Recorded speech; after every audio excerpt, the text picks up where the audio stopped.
शादी का असली गहना, समाज को आईना दिखाने वाली कहानी। माँ, तू क्यों चिंता करती हो? समय आने पर सब कुछ हो जाएगा। और हाँ, इतना कंजूस मत बनो। इतने गहने क्यों ले रही हो? मुझे नहीं पसंद है। मैं उन गहने को अपने पूरे शरीर पर लाद कर और चोर के डर से घूमना, मुझे ये सब नहीं पसंद है। तुम्हारा जमाना गया अब। अपनी आंखें खोलो और अपने सामने दुनिया को देखो। ये कितनी खूबसूरत है। माँ, मस्त रहो और अपना जीवन एंजॉय करो। माँ, पूरी दुनिया तुम्हें और पापा को घुमाओगी। सारी खुशियाँ आपके चरणों में लाकर रखूंगी। उसके बाद ही मैं शादी करूंगी। मैं एक बेटी हूँ तो क्या हुआ?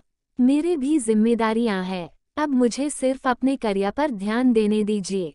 चिंता मत कीजिए, समय आने पर सब कुछ हो जाएगा। नव्या बेटी अपनी माँ की माँ बनकर अपनी माँ को समझा रही थी। लेकिन चेतन शांत था, क्योंकि वह जानते थे कि नव्या खुद लाखों का गहना है। नव्या विवाह योग्य हो चुकी थी। नव्या की मां कादम्बरी उसकी शादी के पीछे पड़ी थी। आखिर वह मां थी ना। आसपास के रिश्तेदार थे ही जोर देने के लिए। लेकिन नव्या अपने पैरों पर खड़ा होना चाहती थी।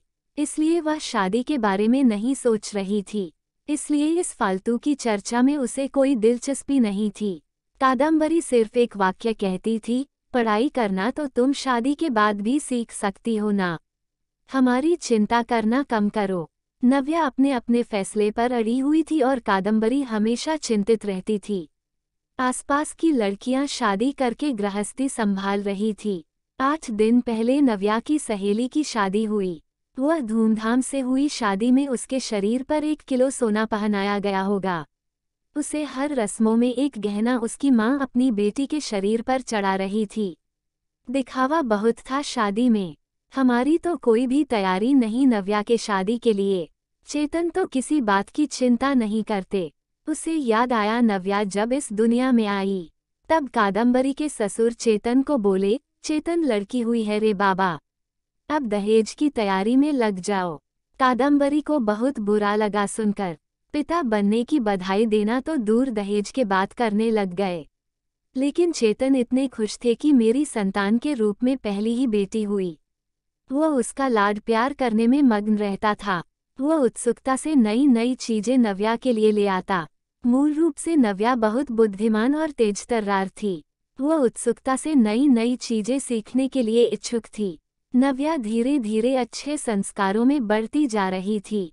शिक्षा के क्षेत्र में वो हमेशा अव्वल। नव्या ने मेरिट को कभी नहीं छोड़ा।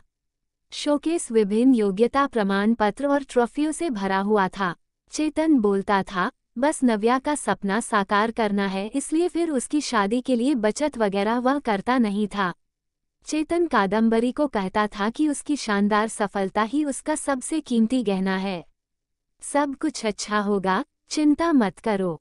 पर कादम्बरी की एक ही रट लगाती, थोड़े पैसे बचाने चाहिए, लड़की की शादी करनी है तो फिर 4 गहने तो देने पड़ेंगे नव्या को। गले में से डिप्लोमा सर्टिफिकेट और ट्रॉफी ही लेकर खड़ी रहेगी मंडप। ये कादम्बरी, शांत शांत, अपना ब्लड प्रेशर मत बढ़ाओ। मैं हूं ना, फिर शांत हो जाओ। चेतन कादम्बरी को समझा रहा था। चेतन की शांत धुन सुनकर कादम्बरी की अंदर की मां जाग जाती थी। गुस्से में वह चेतन को बुरा भला बोल देती थी। चेतन तब भी शांति से सब कुछ सुनता था। कादम्बरी बोली, अब मुझे ही कुछ करना होगा। नव्या के पापा तो कुछ नहीं करेंगे। कल उम्र ज्यादा बढ़ गई तो शादी के बाजार में कोई शिक्षा को नहीं पूछेगा। रहा सवाल गहनों का, एक भी छोटा बड़ा गहना बनाकर नहीं रखा। सोना सस्ता हो जाने पर बहुत बार बोलती थी, बनाकर रखो, लेकिन इसके पिता ने तो मेरी एक ना सुनी। सेविंग भी नहीं है। हमेशा उसके शिक्षा पर खर्चा करते थे। क्या बोलते थे, हमेशा शिक्षा एक अनमोल गहना है और इसकी कीमत बाजार में बढ़ती रहेगी, कभी सस्ता नहीं होगा। और रहा सवाल सोने के गहनों का, तो वह जब शादी होगी तब देखेंगे। चेतन का ये जवाब तय था। अंत में कादम्बरी ने उसे अपने गहने देने का फैसला किया। मेरे पिता ने कन्यादान में मुझे दिए थे।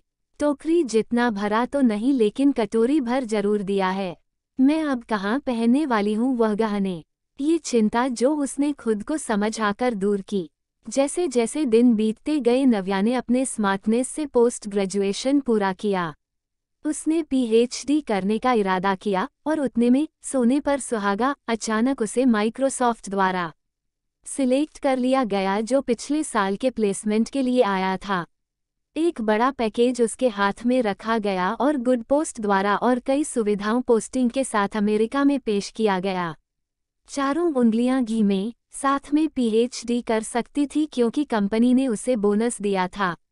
नव्या अपॉइंटमेंट लेटर लेकर भागकर घर पर आई। जब तक दरवाजा नहीं खुला तब तक नव्या ने डोरबेल से अपना हाथ नहीं हटाया। दरवाजा खुलते ही उसने अपनी माँ को गले से लगा लिया। माँ, अब लग जाओ शादी की तैयारी में। पापा, आप बस मदद करना, हाँ यूएस जाना होगा ना मुझे। और अपॉइंटमेंट लेटर नव्या ने पापा के हाथ में रख दिया। चेतन ने वह लेटर जोर से पढ़ा। बाप रे नव्या, सच में यह अनमोल गहना अब शादी के बाजार में चमक उठेगा। ऐसा बोलकर कादम्बरी भगवान के सामने शक कर रखी। कोटि कोटि धन्यवाद आपका भगवान जी।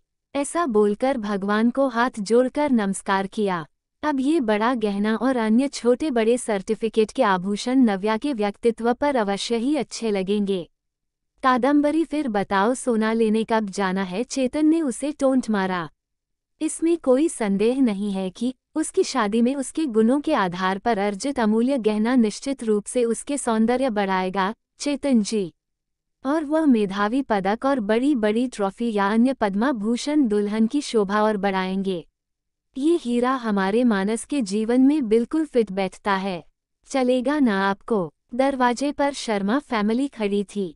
अच्छा रिश्ता नव्या के लिए चल कर आया था। उनका मानस भी एक अनमोल रत्न था, सुंदर, सफल, प्रसिद्ध। अगर एक असली मोती को अपनी असली गुणवत्ता और तेज बनाए रखना है तो संदूक में बंद रहकर समुद्र के तल में चुप कर रहना पड़ता है, तभी मोती की कीमत बढ़ती है। आया क्या समझ में चेतन जी?